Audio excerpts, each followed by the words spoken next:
Pendant le dîner, ma sœur m'a arrosé de vin en hurlant « Tu as jusqu'au lever du soleil pour sortir de ma maison ». Mes parents l'ont encouragé. J'ai simplement souri, j'ai laissé tomber une clé sur la table et j'ai répliqué « Alors il vous reste 60 secondes ». J'ai senti le merlot froid couler sur mon visage tandis que ma sœur Camille me dominait de toute sa hauteur, la bouteille de vin vide encore à la main. « Tu as jusqu'au lever du soleil pour foutre le camp de ma maison », a-t-elle hurlé, pendant que nos parents applaudissaient de l'autre côté de la table à manger. 20 ans passés dans le rôle du bouc émissaire familial culminaient en cet instant. J'ai calmement mis la main dans ma poche, posé une clé en laiton sur la table et prononcé des mots qui allaient tout changer. Alors, vous avez 60 secondes pour sauver votre avenir. Le silence stupéfait qui suivit mes paroles ne dura qu'un battement de cœur avant que le visage de Camille ne se torde de rage. Mais avant qu'elle ne puisse parler, j'ai levé la main, ma voix ferme malgré le vin qui coulait encore sur mes joues. Il y a 3 mois, à l'enterrement de grand-mère Éléonore, pendant que vous étiez occupé à poster des selfies dans vos robes noires de créateur, il s'est passé quelque chose que vous ignorez tous. J'ai commencé, observant la confusion vaciller sur leur visage. Mon esprit est revenu à cet après-midi gris de mars. Le funérarium sentait le lys et la vieille cire à bois, et j'étais assise seule au dernier rang tandis que ma famille se regroupait à l'avant, m'excluant délibérément comme toujours. Camille tenait le beau rôle, tamponnant théâtralement des yeux secs pendant que nos parents la réconfortaient. Personne ne me réconfortait. Personne ne l'avait jamais fait. Après la cérémonie, alors que tout le monde sortait pour la réception, l'avocat d'Éléonore, maître Henri Valois, s'était approché de moi discrètement. C'était un homme distingué d'environ 70 ans, avec des cheveux argentés et des yeux bienveillants derrière des lunettes à monture métallique. « Mademoiselle Chloé, puis-je vous parler en privé ?» avait-il demandé, jetant un coup d'œil alentour pour s'assurer que nous n'étions pas observés. Nous nous étions retirés dans une petite pièce latérale, et ce qu'il m'avait dit avait tout changé. Grand-mère Éléonore, que je pensais me tolérer à peine, comme le reste de la famille, m'avait observé depuis le début. Elle avait vu comment ils me traitaient, avait documenté chaque anniversaire cruel qu'ils avaient oublié, chaque fête qu'ils avaient gâchée, chaque réussite qu'ils avaient méprisée. Votre grand-mère était une femme très observatrice, avait dit maître Valois en sortant une épaisse enveloppe Kraft. Elle a modifié son testament 6 mois avant son décès. Vous avez été nommée exécutrice testamentaire de l'ensemble de sa succession. Mes mains avaient tremblé en prenant l'enveloppe. 3,2 millions d'euros. Des propriétés en Provence et sur la Côte d'Azur, des portefeuilles d'investissement et, plus important encore, une clause spécifique qui avait fait battre mon cœur. Tout membre de la famille qui ferait preuve de cruauté ou d'hostilité à mon égard perdrait entièrement son héritage. Et il y a une autre chose, avait ajouté maître Valois, son expression devenant sérieuse. Votre grand-mère a insisté pour que vous documentiez tout comportement hostile pour que la clause s'active. Elle voulait leur donner une chance de montrer leur vrai visage, et elle voulait que vous ayez des preuves irréfutables. De retour au présent, la voix de Camille a percé mes souvenirs. Qu'est-ce que tu déblatères ? Tu crois qu'une histoire larmoyante sur l'enterrement de grand-mère va changer quoi que ce soit ? J'ai souri, un vrai sourire pour la première fois depuis des années lors d'un dîner de famille. Je ne cherche pas ta sympathie, Camille. J'explique pourquoi j'ai passé les 3 derniers mois à documenter chaque chose cruelle que vous m'avez faite. Ma mère, Patricia, s'est agitée mal à l'aise sur sa chaise. Chloé, qu'est-ce que c'est que ces bêtises ? Tu te ridiculises. Ah oui ? J'ai sorti mon téléphone, faisant défiler les photos que j'avais prises du testament. Grand-mère Éléonore m'a laissé responsable de toute sa succession, la totalité des 3,2 millions d'euros. La couleur a quitté leur visage simultanément. Mon père, Robert, s'est à moitié levé de sa chaise, la bouche s'ouvrant et se fermant comme un poisson hors de l'eau. C'est impossible, a balbutié Camille, la bouteille de vin toujours serrée dans sa main aux jointures blanches. Grand-mère m'adorait. Elle le disait toujours.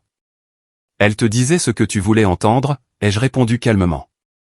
Tout comme elle t'a dit qu'elle adorait cette poterie affreuse que tu as faite à l'université. Tu te souviens comment elle l'exposait en bonne place à chacune de tes visites ? Elle la jetait à la poubelle dès que tu partais. Je le sais parce que c'est moi qu'elle appelait pour la repêcher avant ta prochaine visite. La vérité pesait lourdement dans l'air. Toutes ces années, j'avais été la confidente secrète d'Éléonore, sa compagne silencieuse pendant les longs après-midi où le reste de la famille était trop occupé pour lui rendre visite. C'était moi qui l'emmenais à ses rendez-vous médicaux, qui l'aidais à trier de vieilles photos, qui écoutait ses histoires sur sa jeunesse durant les années difficiles de l'entre-deux-guerres. Mais voici la partie vraiment intéressante, ai-je continué en me levant lentement, les cheveux trempés de vin collés à mon cou. Le testament a une clause très spécifique. Tout membre de la famille qui fait preuve de cruauté ou d'hostilité envers moi perd entièrement sa part. Et toi, chère sœur, tu viens de m'agresser avec une bouteille de vin pendant que nos parents t'encourageaient. Le visage de Camille a parcouru une gamme d'émotions comme une machine à sous détraquer, incrédulité, rage, peur, et de nouveau la rage. Tu mens. Tu dois mentir. Appelle Maître Vallot à toi-même, ai-je dit en sortant sa carte de visite et en la faisant glisser sur la table. Son cabinet ouvre à 8 heures demain matin, bien que je doive mentionner qu'il a déjà été minutieusement informé des événements de ce soir. Ma mère a retrouvé sa voix, stridente et accusatrice. Chloé Marie, comment oses-tu nous cacher ça?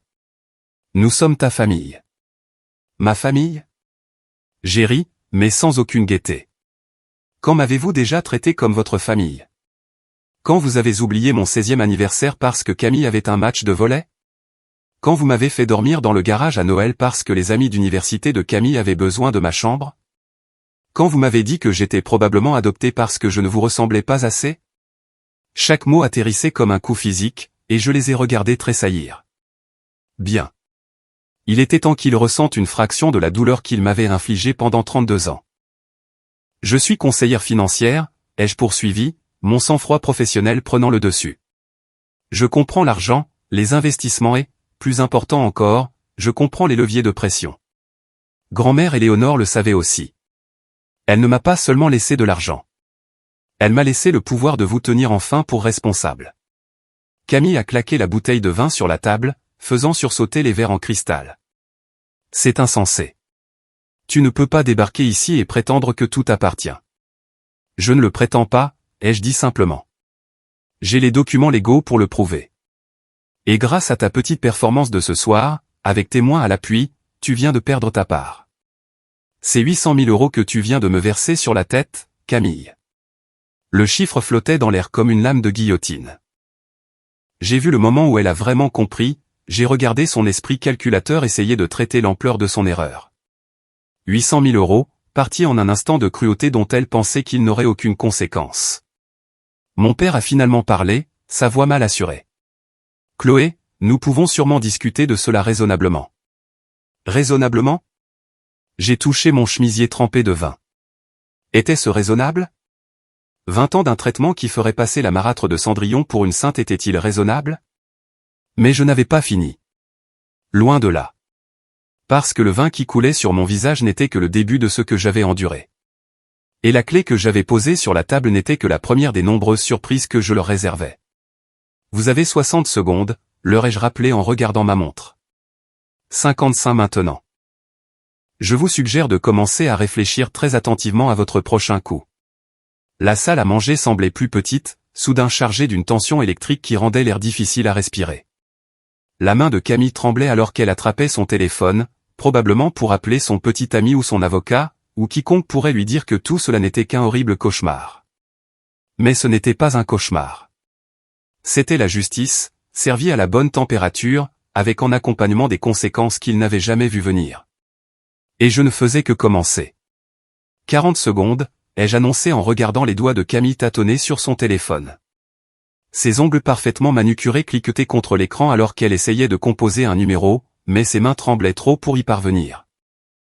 Que signifie même cette clé, a exigé ma mère, fixant la clé en laiton que j'avais posée sur la table comme si elle pouvait la mordre.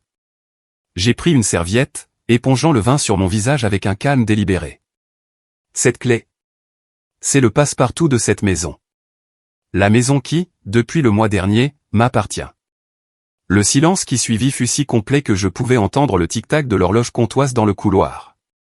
Le téléphone de Camille a glissé de ses doigts, tombant avec un bruit sec sur le parquet. « Qu'est-ce que tu viens de dire » a-t-elle murmuré, sa voix à peine audible. « Tu m'as bien entendu » ai-je dit en sortant de mon sac un dossier que j'avais stratégiquement placé près de ma chaise avant le dîner. Cette maison, celle dont tu te vantes devant moi depuis 5 ans, celle que tu as héritée de papa et maman quand ils ont déménagé en Floride, celle que tu utilises comme garantie pour ton style de vie. Elle est à moi maintenant. Le visage de mon père a pris une teinte violacée alarmante. C'est impossible. Nous avons donné cette maison à Camille en toute propriété. C'est vrai, ai-je convenu, étalant les documents sur la table, en prenant soin d'éviter les flaques de vin. Mais ce que Camille ne vous a pas dit, c'est qu'elle a contracté 3 hypothèques dessus. Une en 2019 pour financer sa boutique qui a fait faillite, une autre en 2021 pour son aventure dans les crypto-monnaies, et une 3e l'année dernière pour sa vente pyramidale d'huiles essentielles. Camille s'est jetée sur la table pour attraper les papiers, mais je les ai retirés en douceur. C'était des investissements, des opportunités d'affaires. C'était des désastres, ai-je corrigé. Et quand tu n'as pas pu rembourser les mensualités, la banque a entamé une procédure de saisie immobilière. C'est drôle comme tu as réussi à cacher tous ces avis à papa et maman lors de leur visite. La tête de ma mère pivotait entre Camille et moi comme si elle regardait un match de tennis. Camille, est-ce vrai? Le silence de Camille était une réponse suffisante. J'ai découvert la saisie il y a 2 mois, ai-je poursuivi, ma voix calme et factuelle. Saviez-vous que les avis de saisie sont des archives publiques? En tant que conseillère financière, je me fais un devoir de vérifier ces choses. Imaginez ma surprise quand j'ai vu cette adresse sur la liste. J'ai sorti un autre document, l'acte de transfert de propriété. Alors, j'ai créé une SARL, Propriété Horizon d'Argent, et j'ai acheté la maison à la banque. Offre au comptant. Ils étaient ravis d'éviter les tracas d'une vente aux enchères. Tu as acheté notre maison. La voix de mon père s'est brisée. J'ai acheté la maison de Camille, ai-je corrigé. Celle qu'elle a ruinée avec des dettes. La même maison qu'elle vient de m'ordonner de quitter avant le lever du soleil. Plutôt ironique, non? Camille a retrouvé sa voix, stridente et désespérée. C'est illégal. Tu ne peux pas acheter la maison de quelqu'un comme ça, sous son nez. En fait, je peux, et je l'ai fait. Tout était parfaitement légal et en règle. En fait, j'ai été plus que généreuse. Je t'ai laissé vivre ici le mois dernier sans payer de loyer pendant que je documentais ton comportement. Chaque mot cruel, chaque action hostile, tout cela a construit mon dossier pour les dispositions du testament de grand-mère Éléonore. Je me suis levé et j'ai marché jusqu'à la fenêtre qui donnait sur le jardin où nous jouions enfants. La balançoire était toujours là, rouillée maintenant, un monument à une enfance où Camille avait toujours revendiqué la bonne balançoire tout en me reléguant à celle qui était cassée. Voulez-vous savoir ce qui a vraiment scellé ma décision d'acheter cette maison, ai-je demandé sans me retourner. C'est Madame Fournier, la voisine. Elle m'a raconté toutes les fois où elle t'a vu jeter mes affaires sur la pelouse quand j'essayais de venir. Comment tu as raconté aux voisins que j'étais mentalement instable et dangereuse. Madame Fournier avait 83 ans, l'esprit vif comme l'éclair, et vivait à côté depuis avant notre naissance. Elle avait été comme une grand-mère de substitution pour moi, me donnant des biscuits en cachette quand ma famille oubliait de me donner à dîner en guise de punition pour une offense imaginaire. Cette vieille pie ferait mieux de se mêler de ses affaires, a craché Camille. Cette vieille pie a pris des notes détaillées sur tout ce dont elle a été témoin, ai-je répondu. Elle a même des photos de toi en train de brûler mon diplôme universitaire dans le brasero du jardin le 14 juillet dernier. Tu te souviens? Tu avais dit à tout le monde que c'était un accident, que tu pensais que c'était des détritus. Je me suis retourné pour leur faire face, observant leurs expressions atterrées. Mais c'est là que ça devient vraiment intéressant. Quand j'ai acheté cette maison, je l'ai fait inspecter de fond en comble. Voulez-vous savoir ce qu'ils ont trouvé? Le visage de Camille était passé du rouge au blanc, puis à une intéressante nuance de vert. Apparemment, tu gères un Airbnb illégal dans l'appartement du sous-sol, ai-je continué. Celui qui n'est pas zoné pour la location, qui n'a pas les permis appropriés, et dont les revenus n'ont pas été déclarés au fisc. Tu as gagné près de 60 000 € ces 2 dernières années, tout au noir. Comment sais-tu ça? La voix de Camille n'était qu'un murmure. Tes locataires ont laissé des avis, Camille. Des avis en ligne avec des dates et des montants de paiement. Ce n'était pas difficile de reconstituer le puzzle. J'ai des tableurs si vous voulez les voir. Ma mère s'est levée brusquement, sa chaise raclant le sol. C'en est trop. Chloé, tu es vindicative. Vindicative. J'ai ri, un son bref et sec. Je suis factuel. Chaque chose que j'ai dite peut être vérifiée avec des documents. Contrairement aux mensonges que vous avez tous répandus sur moi. J'ai de nouveau fouillé dans mon dossier, sortant un avis d'expulsion. En tant que propriétaire légal de ce bien, je suis dans mon droit de vous demander de partir. Cependant, je ne suis pas aussi cruel que vous. Je vous donne un préavis de 30 jours, comme l'exige la loi. Plus que généreux, considérant que vous m'aviez donné jusqu'à l'aube. Tu ne peux pas faire ça, a hurlé Camille, retrouvant enfin sa fureur. C'est ma maison. C'était ta maison, ai-je corrigé. Jusqu'à ce que tu la charges de dette jusqu'à l'oubli et que tu la perdes au profit de la banque. Il se trouve que j'étais l'acheteuse. Considérez ça comme garder les choses en famille. Mon père s'est levé lentement, ses jambes flageolantes. Chloé, nous sommes tes parents. Est-ce que ça ne signifie rien pour toi? Ça signifie tout pour moi, ai-je dit doucement. C'est pourquoi ça a fait si mal toutes ces années. Vous vous souvenez quand j'ai obtenu mon diplôme avec mention très bien? Vous n'êtes pas venu parce que Camille avait un rendez-vous chez le coiffeur qu'elle ne pouvait pas décaler. Quand j'ai été promue conseillère financière senior à 28 ans, la plus jeune de l'histoire de l'entreprise, vous avez organisé une fête pour les fiançailles de Camille avec cet homme qui l'a planté devant l'hôtel. Les souvenirs affluaient, chacun une petite blessure qui n'avait jamais vraiment guéri. Chaque réussite que j'ai eue a été éclipsée par les échecs de Camille, que vous avez toujours réussi à transformer en ma faute.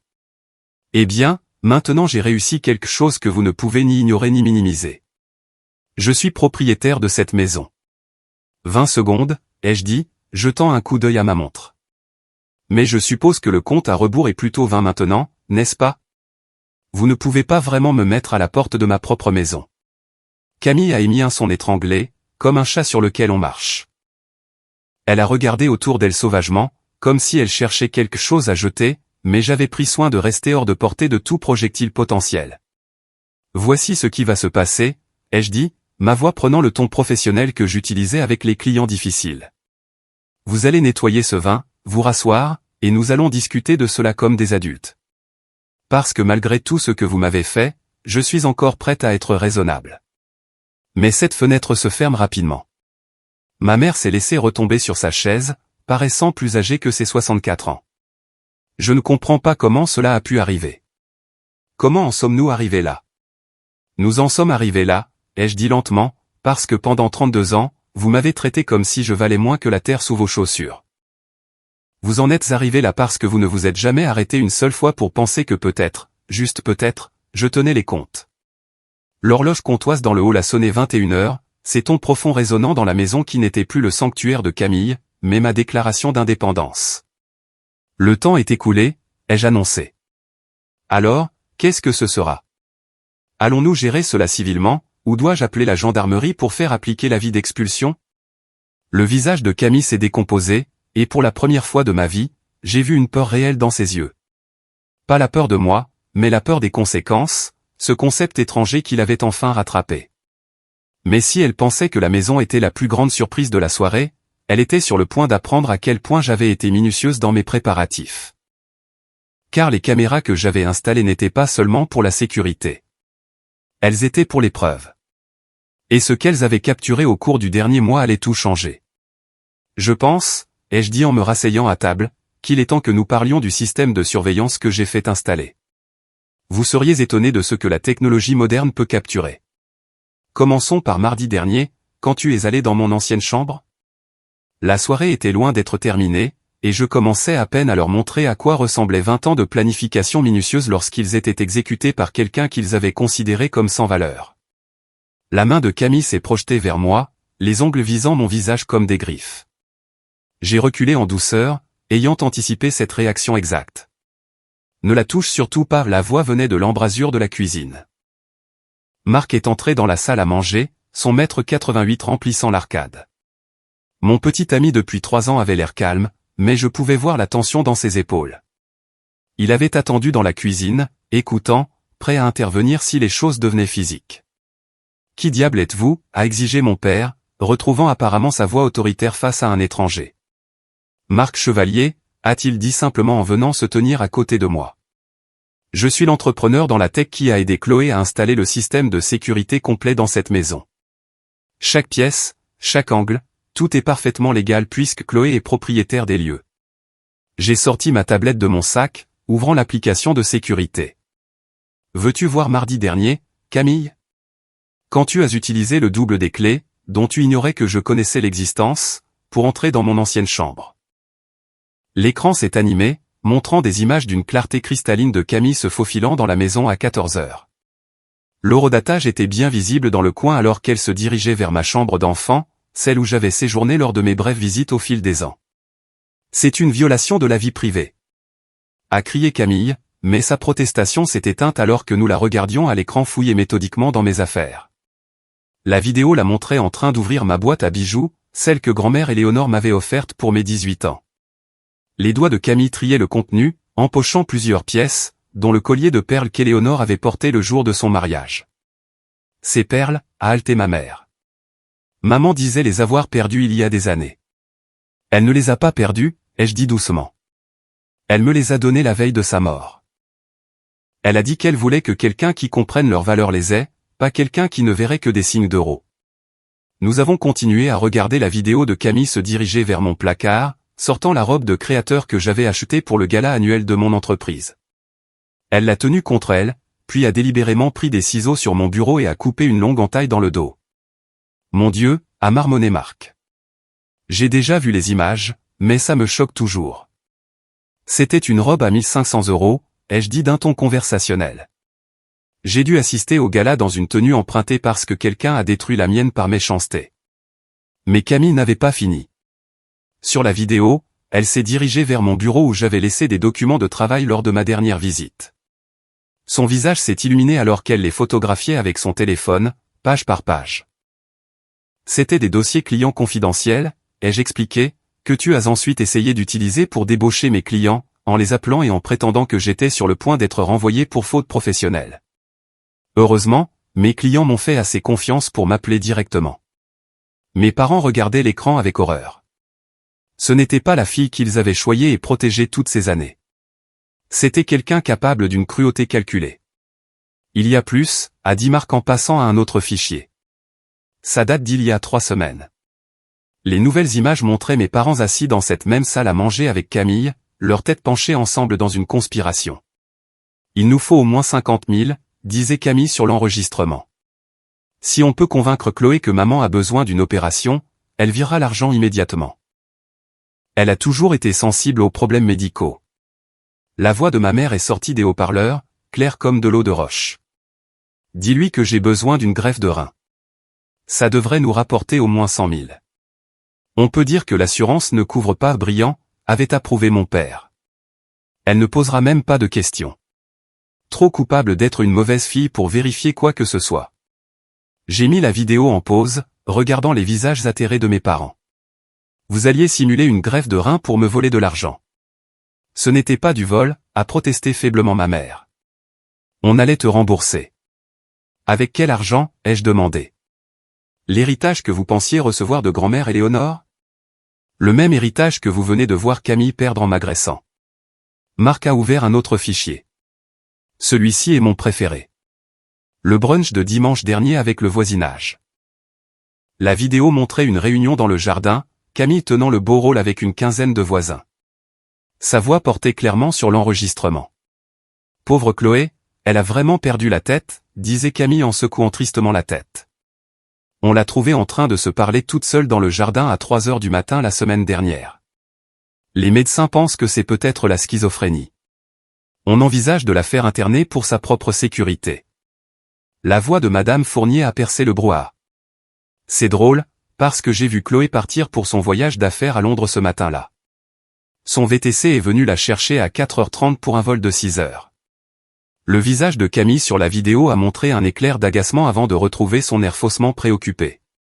Elle a dû revenir en douce. Les délires la rendent très rusée.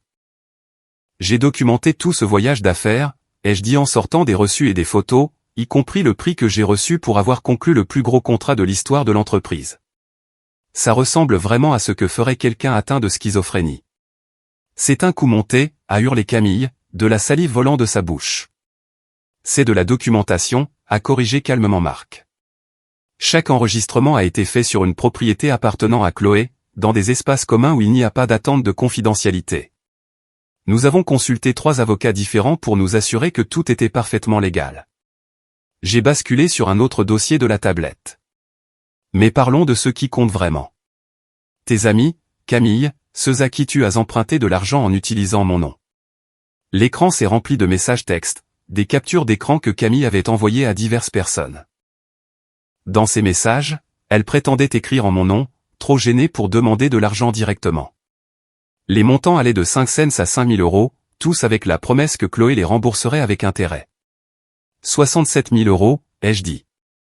C'est le montant que tu as emprunté en utilisant mon nom et ma réputation auprès de personnes qui me faisaient confiance en raison de ma position professionnelle. Sais-tu combien d'appels confus j'ai reçus de tes amis, se demandant quand j'allais leur rembourser des prêts que je n'ai jamais contractés? Avant que quiconque puisse répondre, la sonnette a retenti. Marc a vérifié son téléphone et a souri. Timing parfait. Il est allé ouvrir, revenant avec une grande femme en tailleur bleu marine impeccable. Elle portait une mallette et avait l'air de quelqu'un qui traitait des affaires juridiques pour vivre. « Bonsoir », a-t-elle dit, examinant la scène tachée de vin avec un intérêt professionnel. « Je suis maître Catherine Bertrand, du cabinet Bertrand et Associés. Je suis ici pour remettre des assignations. » Elle a ouvert sa mallette avec une efficacité exercée, sortant plusieurs enveloppes Kraft. « Camille Dubois, vous êtes assigné en justice pour diffamation, escroquerie, usurpation d'identité et destruction de biens. » La bouche de Camille s'est ouverte et fermée sans un son alors que Catherine plaçait l'enveloppe devant elle. « Robert et Patricia Dubois, » a poursuivi Catherine en plaçant des enveloppes devant mes parents. « Vous êtes assignés pour complicité d'escroquerie et diffamation. »« C'est insensé, » a rugi mon père en repoussant l'enveloppe. « Nous sommes ses parents. »« Ce qui rend votre complicité pour l'escroquer particulièrement grave, » a répondu froidement Catherine. Les enregistrements fournis par Monsieur Chevalier montrent une intention claire de tromper et de voler Mademoiselle Dubois par de fausses allégations médicales. « Chloé, s'il te plaît, » a plaidé ma mère, des larmes commençant enfin à couler.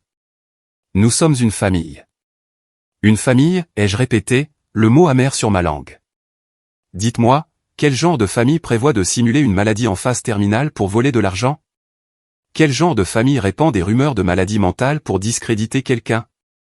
Quel genre de famille célèbre quand un membre est littéralement trempé de vin et mis à la porte? » Le silence qui suivit fut assourdissant. Marc a affiché une dernière vidéo sur la tablette. Chloé ne voulait pas vous montrer celle-ci, mais je pense que vous devez la voir. Les images dataient d'il y a 2 nuits. J'étais assise seule dans mon appartement, parlant au téléphone avec ma thérapeute, la docteure Rachel Martinez. La caméra de sécurité de mon salon avait capturé ma partie de la conversation. Je veux juste qu'il m'aime, ma voix est sortie des haut-parleurs, chargée de larmes que je ne laissais que rarement voir. Après tout ça, je veux toujours juste que ma famille m'aime. Est-ce que c'est pathétique? La voix de ma thérapeute était un murmure étouffé à travers le téléphone, mais mes réponses étaient claires. Je sais qu'ils ne changeront pas, mais une partie de moi continue d'espérer que si je réussis assez, si je suis assez gentille, si je suis assez indulgente, ils finiront par me juger digne de leur amour. Dans le présent, ma mère a émis un son étranglé. Camille fixait l'écran, quelque chose d'indéchiffrable vacillant sur son visage. Non, je ne reculerai pas sur le plan, continuez mon moi de la vidéo. Ils doivent faire face aux conséquences. J'aimerais juste que les conséquences n'aient pas à venir de moi. J'aimerais qu'ils aient pu simplement choisir d'être gentils. Marc a éteint la vidéo. La salle à manger était silencieuse, à l'exception du tic-tac incessant de l'horloge comptoise. Chaque mot cruel, chaque blessure délibérée, chaque tromperie planifiée, ai-je dit doucement. J'ai tout documenté. 3 mois de preuves qui montrent exactement qui vous êtes vraiment. Pas la façade que vous présentez au monde, mais la vérité. Maître Bertrand s'est raclé la gorge. Les poursuites visent des dommages-intérêts compensatoires et punitifs. Sur la base des preuves fournies, nous sommes confiants dans notre dossier. Cependant, Mademoiselle Dubois a indiqué qu'elle pourrait être disposée à discuter de solutions alternatives en fonction de votre réponse à ce qu'elle a à partager ensuite. Je me suis levé, marchant de nouveau vers la fenêtre. La lune se levait sur le quartier où j'avais grandi, projetant une lumière argentée sur les jardins et les maisons familiers. Quelque part dans ce tableau de normalité suburbaine, ma famille avait construit une forteresse de mensonges et de cruauté avec moi comme cible désignée. Avant de continuer, ai-je dit sans me retourner, il y a autre chose que vous devez savoir. Le système de surveillance n'était pas seulement pour recueillir des preuves de votre cruauté. Il a aussi capturé quelque chose de bien plus grand. Quelque chose qui explique pourquoi grand-mère Éléonore m'a vraiment laissé en charge de sa succession. J'ai entendu les chaises grincer alors qu'ils s'agitaient mal à l'aise. Bien. Il était temps qu'ils apprennent que leur traitement à mon égard avait été le symptôme de quelque chose de bien plus sombre, quelque chose qui allait ébranler les fondations même de notre famille. Camille, ai-je dit, me tournant enfin pour faire face à ma sœur. Voudrais-tu leur parler de tes entreprises, ou devrais-je laisser les agents de la police judiciaire le faire quand ils arriveront? La bouteille de vin a glissé des doigts inertes de Camille, se brisant sur le parquet dans un éclat de verre vert et de gouttelettes de merlot restantes. Le son sembla résonner dans le silence, une ponctuation cristalline à la révélation qui était sur le point de détruire tout ce qu'ils pensaient savoir. La bouteille de vin brisée gisait entre nous comme une scène de crime, le verre vert captant la lumière du lustre. Le visage de Camille avait pris la couleur d'un vieux papier. Son maquillage soigneusement appliqué ressortait crûment sur sa pâleur. La police judiciaire, a murmuré mon père, le mot franchissant à peine ses lèvres. Tu pensais vraiment que je ne remarquerais pas, ai-je demandé directement à Camille. Quand des cartes de crédit ont commencé à apparaître à mon nom. Quand des prêts professionnels que je n'ai jamais demandés ont commencé à apparaître sur mon dossier de crédit. Quand ma réputation professionnelle a commencé à prendre des coups pour des dettes que je n'avais pas contractées. Marc a ouvert un nouveau dossier sur sa tablette, celui-ci étiqueté avec des numéros de dossier de la PJ. Il y a 6 semaines, Chloé est venue me voir en larmes. Son score de crédit avait chuté de 300 points du jour au lendemain. Elle recevait des appels d'agences de recouvrement pour des dettes totalisant plus de 400 000 euros. C'est impossible, a dit Camille, mais sa voix tremblait comme une feuille d'automne. Ah oui? J'ai sorti un épais dossier de relevés bancaires, de documents de prêt et de demandes de crédit. Solution Énergie Verte SARL, ça te dit quelque chose, Camille? La société que tu as fondée en utilisant mon numéro de sécurité sociale, mon historique financier, mes références professionnelles. Mes parents nous regardaient, la confusion évidente sur leur visage. Ils avaient été si absorbés par leur propre manigance qu'ils n'avaient pas remarqué la plus grande supercherie de leur enfant prodige. Laissez-moi vous brosser un tableau, ai-je dit en étalant les documents sur la table, en prenant soin d'éviter les taches de vin et le verre brisé. Il y a 18 mois, Camille a découvert mon numéro de sécurité sociale. Pas difficile, en fait, puisque maman garde tous nos documents importants dans ce classeur non verrouillé au sous-sol. J'ai pris le premier document, un formulaire d'immatriculation d'entreprise. Elle a utilisé mes informations pour créer Solutions Énergie Verte, prétendant développer une technologie révolutionnaire de panneaux solaires. L'adresse indiquée, une boîte postale à Lyon. La fondatrice et PDG, Chloé Dubois, selon tous les papiers. Mais avec une nuance, a ajouté Marc. L'email et le numéro de téléphone de contact renvoyaient tous à Camille. Brillant, vraiment, si ce n'était pas si illégal. J'ai brandi la liasse de papier suivante. Ensuite, il y a eu les prêts. Banque nationale, 75 000 euros. Crédit Lyonnais, 50 000 euros. 3 prêteurs en ligne, 150 000 euros de plus au total. Tous en utilisant mon historique de crédit, ma fiche de paie de mon vrai travail, tout. Camille, dis-moi que ce n'est pas vrai, a plaidé ma mère. Les mains de Camille tremblaient alors qu'elle attrapait son verre d'eau, le renversant dans le processus. L'eau s'est répandue sur la table, s'infiltrant dans les documents juridiques. D'une certaine manière, cela semblait approprié. Mais les prêts n'étaient que le début, ai-je continué. Ensuite, il y a eu les investisseurs. Dis-moi, Camille, combien as-tu levé auprès de ces enseignants à la retraite de Grenoble? Ceux qui pensaient investir dans l'avenir de l'énergie propre. J'allais tout rembourser, a lâché Camille. L'entreprise avait juste besoin de plus de temps pour se développer. Quelle entreprise? J'ai ri, mais c'était un rire creux. L'entrepôt vide que tu as loué pour une seule séance photo? Le prototype que tu as acheté sur Alibaba et repeint à la bombe?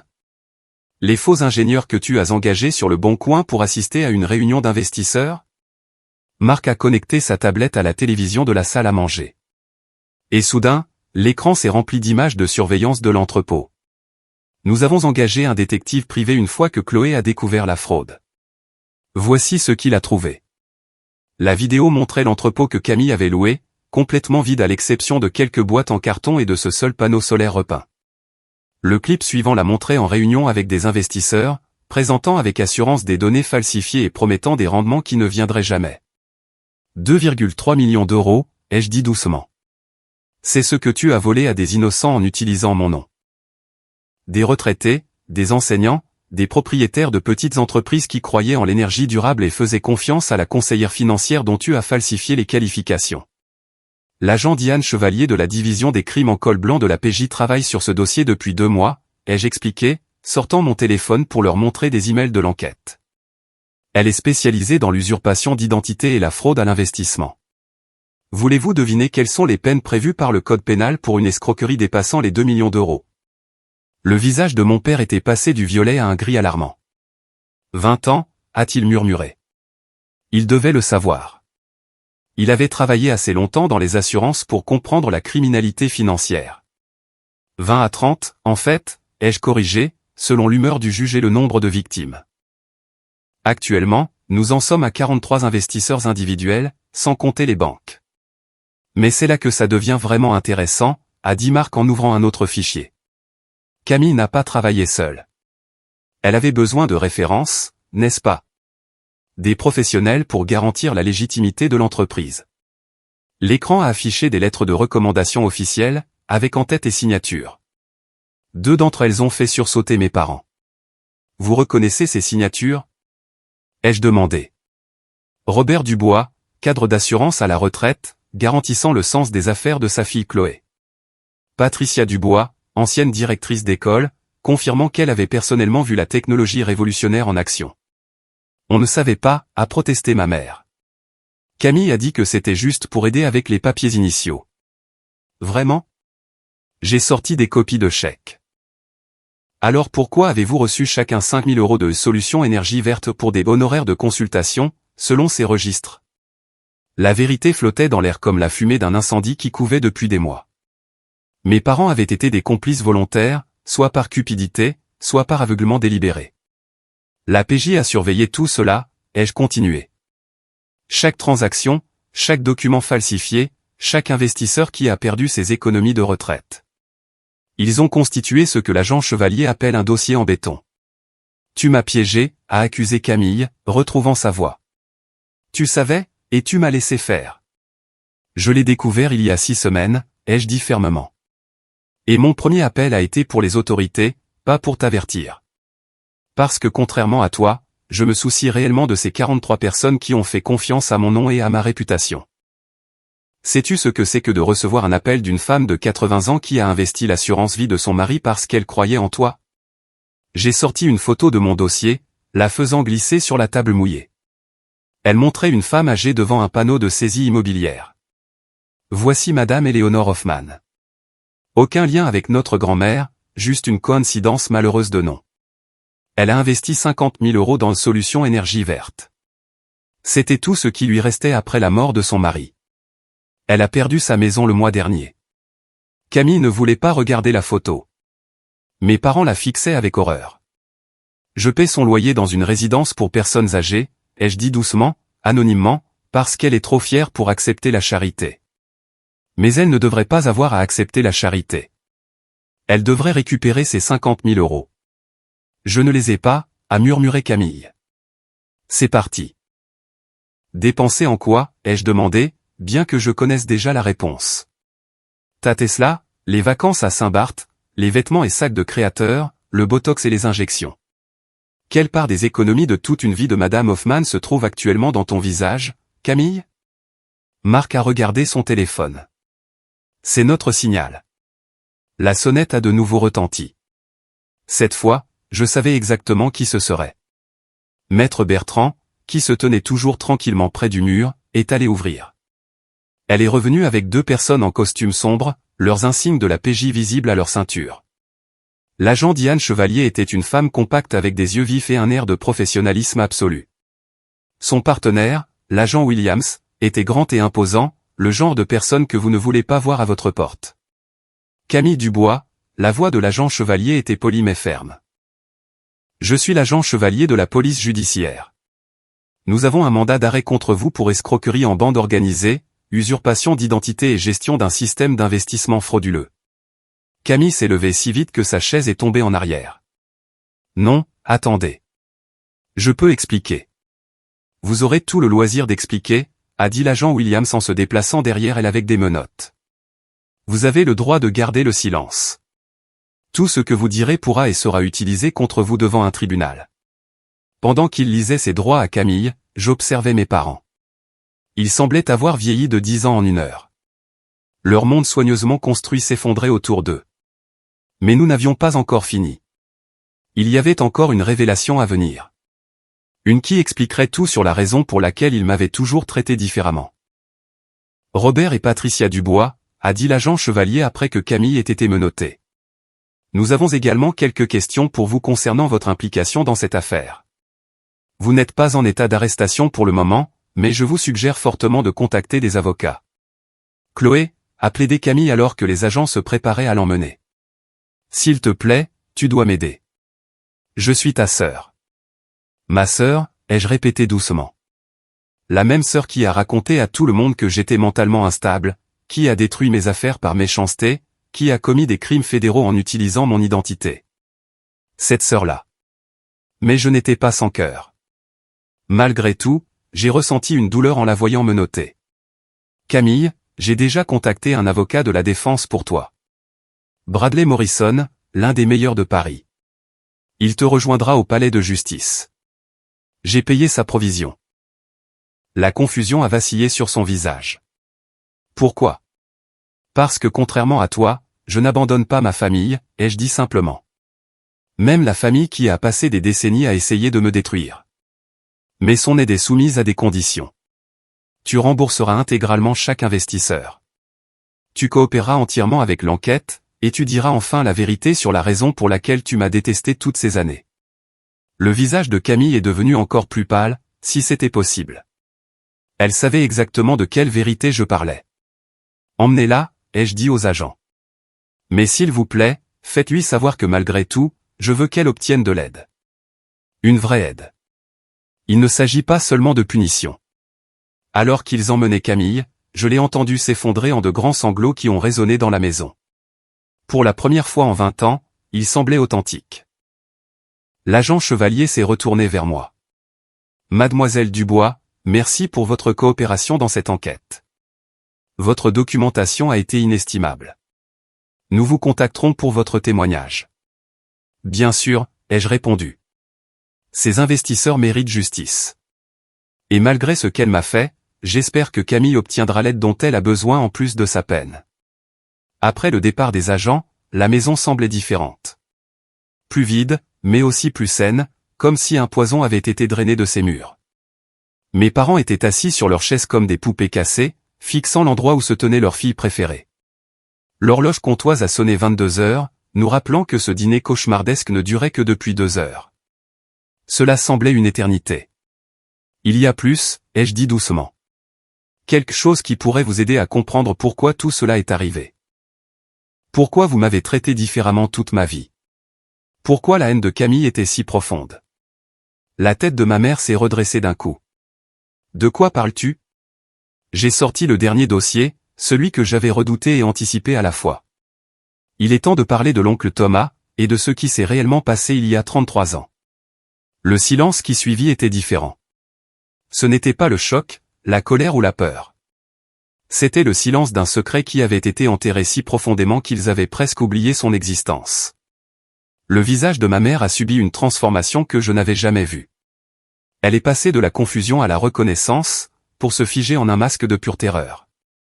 Sa main a cherché celle de mon père, mais il s'est retiré, les yeux fixés sur moi avec une intensité qui aurait pu me percer. « Comment sais-tu pour Thomas » a murmuré ma mère, sa voix à peine audible par-dessus le tic-tac de l'horloge comptoise. J'ai sorti une enveloppe Kraft, mes mains fermes malgré le tremblement de terre d'émotion en moi. Oncle Thomas est mort il y a 13 mois. Le saviez-vous? Bien sûr que non. Vous l'avez si complètement rayé de vos vies que personne n'a même pensé à vous avertir. Bon débarras, a craché mon père, mais sa voix tremblait. C'est vraiment ce que vous pensez, ai-je demandé en sortant le premier document. Parce qu'oncle Thomas n'a jamais oublié sa famille, et surtout pas sa fille. Les mots ont atterri comme une bombe dans la salle à manger déjà dévastée. Ma mère a émis un son entre le hoquet et le sanglot, couvrant sa bouche de ses 2 mains. Non, a-t-elle plaidé. Chloé, s'il te plaît, non. Non quoi, ai-je demandé. Ne pas parler de l'homme dont l'ADN coule dans mes veines? Ne pas mentionner que Robert Dubois n'est pas mon père biologique? Ne pas évoquer le secret qui a empoisonné cette famille pendant 32 ans. J'ai étalé les documents sur la table, des résultats de tests ADN, l'acte de décès de l'oncle Thomas, et une lettre de sa main que j'avais lue tant de fois que je pouvais la réciter par cœur. Il savait, ai-je continué. Oncle Thomas savait pour moi depuis le début. Tu le lui as dit, n'est-ce pas, maman? Quand tu as découvert que tu étais enceinte, tu lui as dit la vérité. Les larmes de ma mère coulaient librement maintenant, mais je ne ressentais aucune sympathie. Elle avait eu 32 ans pour me dire la vérité. 32 ans pour me protéger des retombées de ses choix. C'était une erreur, a-t-elle murmuré. Une nuit, Robert et moi avions des problèmes et Thomas était là et. Point et 9 mois plus tard, je suis né, ai-je terminé. Le rappel vivant de ta trahison. L'enfant qui ressemblait juste un peu trop à l'oncle Thomas et pas assez à Robert. Mon père s'est levé brusquement, sa chaise raclant le sol. Je t'ai élevé, je t'ai nourri, je t'ai donné un toit. Ça aurait dû suffire. Vraiment? J'ai sorti des photos de mon enfance, les disposant comme des preuves dans un tribunal. Regardez ça, Robert. Regardez-les vraiment. Sur chaque photo de famille, je suis repoussé sur le côté ou complètement coupé. À chaque fête d'anniversaire, je suis à l'arrière-plan pendant que Camille est au centre de l'attention. Chaque matin de Noël, la différence dans les cadeaux était si évidente que même l'appareil photo ne pouvait pas le cacher. Marc s'est approché de moi, sa présence un réconfort constant. Il avait été la première personne à qui j'en avais parlé après avoir découvert la vérité, me tenant dans ses bras pendant que je sanglotais pour l'enfance qui avait enfin un sens. Oncle Thomas a essayé de faire partie de ma vie, ai-je continué. Il envoyait des cartes d'anniversaire que vous retourniez, des cadeaux de Noël que vous donniez à des œuvres de charité, des lettres que vous brûliez. Je le sais parce qu'il gardait des copies de tout, espérant un jour pouvoir les partager avec moi. J'ai sorti une épaisse liasse de lettres, toutes adressées à moi, toutes marquées au retour à l'expéditeur de la main de ma mère. 32 ans de lettres, ai-je dit, passant mon doigt sur la pile. Il m'a écrit à chaque anniversaire, chaque Noël, chaque étape qu'il imaginait que je pouvais atteindre. Premier jour d'école, diplôme de fin d'études, acceptation à l'université. Il a célébré chaque moment de ma vie de loin parce que vous ne le laissiez pas m'approcher. Nous avons fait ce que nous pensions être le mieux, a protesté faiblement ma mère. Le mieux pour qui, ai-je exigé. Pour moi, l'enfant qui a grandi en pensant qu'elle était fondamentalement indigne d'être aimée? Pour Camille, qui a appris que la cruauté serait toujours récompensée? Pour vous-même, vivant un mensonge qui vous a transformé en personne capable de planifier de fausses maladies pour voler votre propre fille? J'ai sorti le document le plus important, celui qui avait déclenché toute cette chaîne d'événements. Le testament de l'oncle Thomas.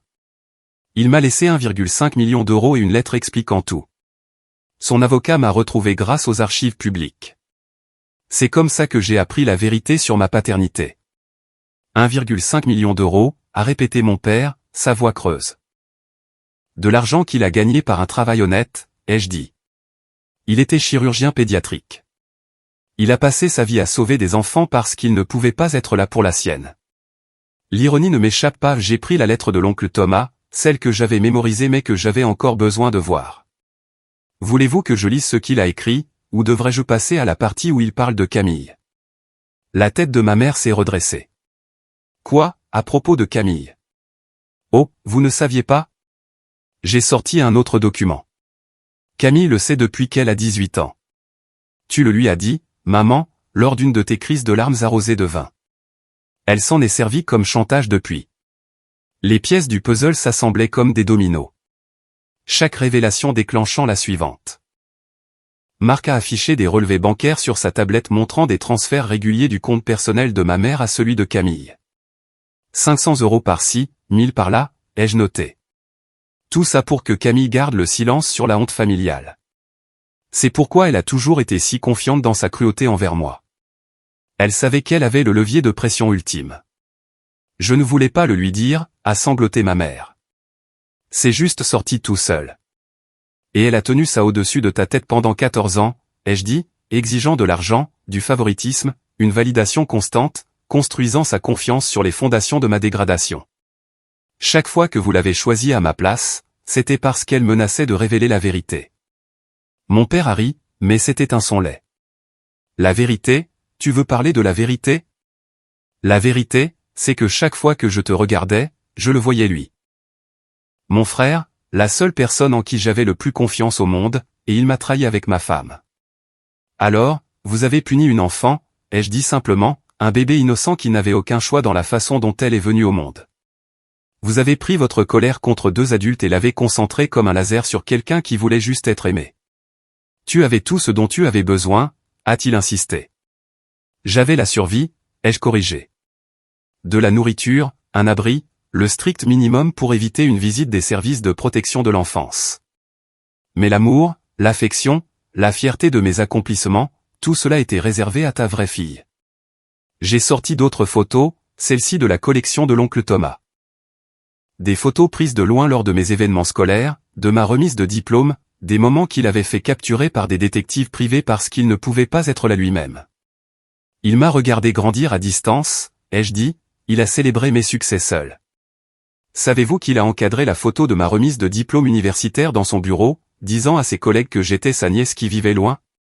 Il était si fier quand je suis devenue conseillère financière, il disait que j'avais hérité de son don pour les chiffres. Comment as-tu eu tout ça? A demandé ma mère. Son avocat, maître Richardson, ai-je expliqué. Oncle Thomas s'est assuré que tout me reviendrait s'il lui arrivait quelque chose. 32 ans de documentation, de lettres, de photos et d'explications.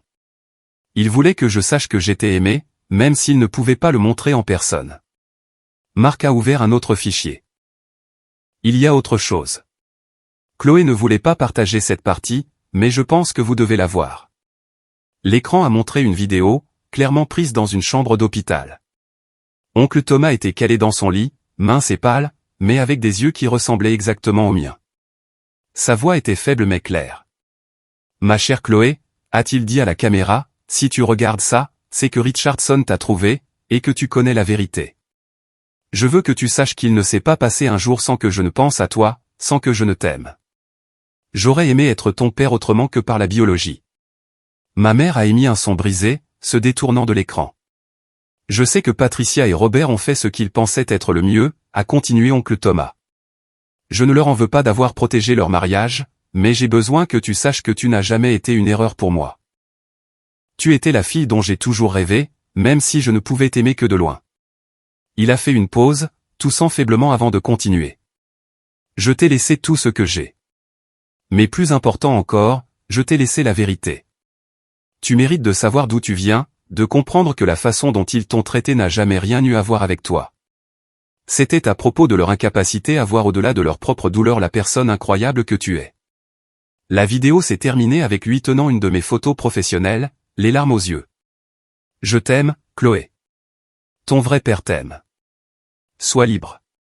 La salle à manger était silencieuse, à l'exception des sanglots étouffés de ma mère et du tic-tac éternel de l'horloge comptoise. Il est mort seul, ai-je dit doucement. L'infirmière a dit qu'il tenait ma photo quand il est décédé. 32 ans à aimer une fille qu'il n'a jamais pu revendiquer. Et il est mort avec ma photo dans les mains. Je ne savais pas, a dit mon père. Et pour la première fois de la soirée, il semblait brisé. Je ne savais pas qu'il la surveillait, qu'il se souciait d'elle. Est-ce que ça aurait changé quelque chose, ai-je demandé.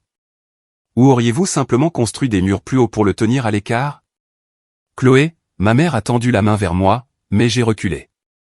Non, ai-je dit fermement. Vous n'avez pas le droit de tendre la main vers moi maintenant. Pas après 32 ans à choisir votre confort au détriment de mon bien-être. Pas après avoir laissé Camille utiliser ce secret comme une arme contre moi. Pas après avoir planifié de simuler une greffe de rein pour me voler. J'ai rassemblé les documents, les rangeant soigneusement dans leur dossier. L'argent de l'oncle Thomas est déjà dans un trust. Je l'utilise pour développer la fondation que je suis en train de créer, pour aider d'autres boucs émissaires familiaux à trouver leur liberté. Son héritage sera de guérir les dommages que des secrets comme les vôtres causent. Qu'est-ce qui se passe maintenant, a demandé mon père, paraissant chacun de ses 70 ans. Maintenant, j'ai vérifié ma montre, maintenant vous faites face aux conséquences de vos choix. Camille risque 20 à 30 ans pour fraude. Vous êtes tous les deux accusés de complicité. Votre réputation dans cette communauté est sur le point d'être détruite. Et tout ça parce que vous n'avez pas trouvé dans vos cœurs la force d'aimer une enfant qui en avait désespérément besoin. La sonnette a retenti une fois de plus. Maître Bertrand est allé répondre, revenant avec un homme âgé en costume coûteux portant une mallette en cuir. « Bonsoir », a-t-il dit. « Je suis Harrison Richardson, l'avocat de Thomas Dubois. Je crois comprendre qu'il est temps pour la phase finale de ses instructions. » Il a sorti une enveloppe scellée, la tendant à mes parents. « Thomas m'a demandé de vous remettre ceci personnellement une fois que Chloé aurait appris la vérité. Il a dit que vous sauriez quoi en faire. » Ma mère l'a ouverte avec des mains tremblantes, sortant une seule feuille de papier. En la lisant, son visage s'est complètement décomposé. « Qu'est-ce que c'est ?» a exigé mon père en arrachant le papier. J'ai regardé son visage changer pendant qu'il lisait, sachant ce que la lettre contenait. Oncle Thomas m'avait montré une copie dans ses messages vidéo. « Il nous a pardonné », a murmuré mon père. « Après tout ça, il nous a pardonné. »« Bien sûr qu'il l'a fait », ai-je dit. Parce que contrairement à vous, oncle Thomas comprenait que le pardon ne concerne pas les gens qui vous ont blessé. Il s'agit de se libérer du poison de la haine. Il vous a pardonné pour sa propre paix, pas pour la vôtre. J'ai avancé vers la porte, flanqué de Marc et de Catherine. Mais le pardon ne signifie pas l'absence de conséquences, et il ne signifie pas la réconciliation. Oncle Thomas vous a pardonné de loin, tout comme il m'a aimé de loin. Certaines distances sont nécessaires à la survie. Chloé, attends, a appelé ma mère. Qu'est-ce qu'on peut faire? Comment peut-on arranger ça? Je me suis retourné, regardant les deux personnes qui m'avaient élevé mais jamais vraiment éduqué. Vous commencez par affronter la vérité. Toute la vérité. Les accusations de la PJ, les poursuites judiciaires, le jugement de la communauté. Vous assumez ce que vous avez fait sans excuse ni justification. Vous suivez une thérapie, une vraie thérapie, pour comprendre pourquoi vous étiez capable de traiter un enfant comme vous m'avez traité. Et après, a demandé mon père. Et après, vous vivez avec, ai-je dit simplement. De la même manière que j'ai vécu avec votre rejet toutes ces années. De la même manière qu'oncle Thomas a vécu avec l'amour d'une fille qu'il ne pouvait pas revendiquer. Parfois, les conséquences de nos choix nous suivent pour toujours. C'est ce que nous faisons de ces conséquences qui définit qui nous devenons. Je suis retourné à la table une dernière fois, ramassant la clé en laiton que j'y avais placée au début de cette soirée cauchemardesque. Cette maison a 30 jours de souvenirs pour moi. 30 jours à documenter la cruauté, à rassembler des preuves, à me préparer pour ce soir. Après votre départ, je vais la transformer complètement. En faire un lieu où la guérison peut avoir lieu au lieu de la blessure. Tu vas vraiment nous faire partir, a demandé ma mère. Je vais vraiment vous tenir pour responsable, ai-je corrigé. Pour la première fois de votre vie, vous allez faire face à de réelles conséquences pour vos actions. Considérez cela comme un cadeau. La plupart des gens n'ont jamais la chance de se voir vraiment et de changer. Alors que nous atteignions la porte, je me suis retourné une dernière fois. Ils semblaient plus petits, diminués par le poids de leurs secrets exposés et des conséquences imminentes. Oncle Thomas a écrit autre chose dans sa lettre, ai-je dit. Il a dit, le contraire de l'amour n'est pas la haine. C'est l'indifférence. Pendant 32 ans, vous m'avez fait croire que j'étais détesté. Ce soir, j'ai appris que c'était pire. J'étais simplement gênante, un rappel vivant d'une erreur que vous ne pouviez pas effacer. J'ai pris une profonde inspiration, me sentant plus légère à chaque mot. Mais je ne suis pas une erreur. Je suis une femme qui a réussi, qui s'est construite à partir de rien. Je suis quelqu'un qui choisit la gentillesse même entourée de cruauté. Je suis la fille de l'oncle Thomas, et j'en suis enfin fier. La dernière chose que j'ai vue avant de partir était mon père tenant la lettre de pardon de l'oncle Thomas, des larmes coulant sur son visage alors qu'il comprenait enfin l'ampleur de ce qu'ils avaient tous perdu à cause de leurs secrets et de leurs mensonges. Debout sur le seuil de la maison de mon enfance, j'ai regardé mes parents s'effondrer sous le poids de 32 ans de tromperie. Mais je n'avais pas fini. Les preuves que j'avais rassemblées brossaient un tableau bien plus sombre que ce que les révélations de ce soir avaient montré. Avant de partir, ai-je dit en me retournant pour leur faire face, il y a une dernière chose dont nous devons discuter. Vos impôts. Le visage de mon père, taché de larmes, s'est figé. Quoi, nos impôts? J'ai souri, mais sans chaleur. Pensiez-vous vraiment que je n'allais pas tout examiner une fois devenue exécutrice testamentaire de la succession de grand-mère Éléonore? Son comptable avait des questions très intéressantes sur des divergences remontant à 15 ans.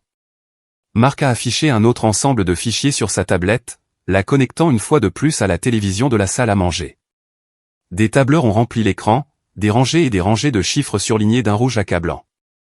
Commençons par 2010, ai-je commencé en rentrant dans la pièce. L'année où vous avez déclaré des pertes massives d'une entreprise à domicile qui n'a jamais existé.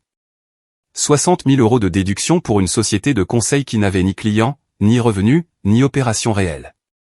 C'était légitime, a protesté mon père, mais sa voix s'est brisée. Vraiment? J'ai sorti des formulaires fiscaux, les posant sur la table. Parce que j'ai ici votre signature sur des documents déclarant des réunions d'affaires à Hawaï, en Suisse et au Japon. C'est drôle comme cela correspond exactement à vos photos de vacances de ces mêmes années. Ma mère s'est enfoncée plus profondément dans sa chaise. C'est Robert qui s'occupait de tout ça. Avec votre signature sur les déclarations communes, ai-je souligné, ce qui vous rend également responsable de la fraude. Mais ça ne s'arrête pas là. De 2015 à 2020, vous avez déclaré des pertes locatives sur l'appartement en Floride, le même appartement où vous vivez à plein temps depuis votre déménagement. Les preuves continuaient de s'accumuler. Des déductions pour des dons caritatifs jamais faits, des frais médicaux qui étaient en réalité des interventions de chirurgie esthétique, les frais de scolarité de Camille déclarés comme des dépenses de formation professionnelle. Année après année de fraude systématique qui impressionnerait même les criminels chevronnés. 437 000 €, ai-je annoncé. C'est le montant total que vous avez volé aux contribuables en 15 ans. Sans compter les intérêts et les pénalités, bien sûr. Tu vas nous dénoncer au fisc, a murmuré ma mère. Je pourrais, ai-je dit en sortant une clé USB. Tout est là, documenté, organisé et prêt à être soumis. Le délai de prescription pour la fraude fiscale est de 6 ans, mais la fraude délibérée n'a pas de limite. Vous pourriez faire face à des amendes massives et à de lourdes peines de prison. Maître Bertrand s'est avancé. D'après mon expérience des affaires fiscales, vous risquez au minimum 5 ans chacun, peut-être plus, étant donné la nature systématique et la durée prolongée de la fraude. Mais je ne suis pas sans pitié, ai-je continué en posant la clé USB sur la table entre nous. Contrairement à vous, je ne prends aucun plaisir à détruire les membres de ma famille. Je vous offre donc un choix. Ils m'ont regardé avec un espoir désespéré, le même regard que j'avais eu si souvent enfant, espérant des bribes d'affection. Option 1, ai-je dit en levant un doigt. Je remets toutes les preuves au fisc, à la PJ et aux autorités de l'État. Vous faites face à tout le poids des poursuites pénales, à la prison, à la ruine financière et à l'humiliation publique qui vous suivront pour le reste de votre vie. Quelle est l'option 2, a demandé rapidement mon père. J'ai sorti une pile de documents juridiques que Catherine avait préparés. Confession complète et restitution. Vous renoncez à toute prétention sur la succession de grand-mère Éléonore, reconnaissant que votre traitement à mon égard a violé les conditions de son testament. Vous fournissez des déclarations écrites admettant chaque acte de fraude, de cruauté et de conspiration dont nous avons discuté ce soir. Ça nous ruine quand même, a protesté ma mère. Non, ai-je corrigé. C'est l'imputabilité. Mais il y a plus. Vous entrerez chacun en thérapie intensive avec des praticiens que je choisirai. Minimum 2 fois par semaine la première année. Vous participerez à des séances de conseil familial lorsque vos thérapeutes individuels détermineront que vous êtes prêt. Un vrai travail, pas seulement faire semblant, a ajouté Marc. Vous ferez également des déclarations publiques à tous ceux à qui vous avez menti à propos de Chloé. Chaque voisin, ami et membre de la famille qui a entendu votre venin au fil des ans entendra la vérité. Je ne peux pas, a sangloté ma mère. La honte. La honte? J'ai ri, incrédule. Vous vous inquiétez de la honte maintenant? Où était cette préoccupation quand vous racontiez aux gens que j'étais schizophrène? Quand vous planifiez de fausses urgences médicales? Quand vous éleviez Camille pour qu'elle voie la cruauté comme une monnaie d'échange? J'ai sorti mon téléphone, leur montrant un contact. La docteure Sarah Martinez est l'une des meilleures thérapeutes en traumatismes familiaux du pays.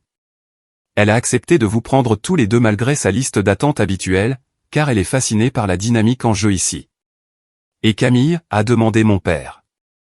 Camille fait face à des accusations fédérales que je ne peux pas faire disparaître, ai-je dit. Mais l'avocat que j'ai engagé pour elle est excellent. Si elle coopère pleinement, effectue une restitution complète et accepte une thérapie intensive, elle pourrait obtenir 5 à 7 ans au lieu de 20 à 30.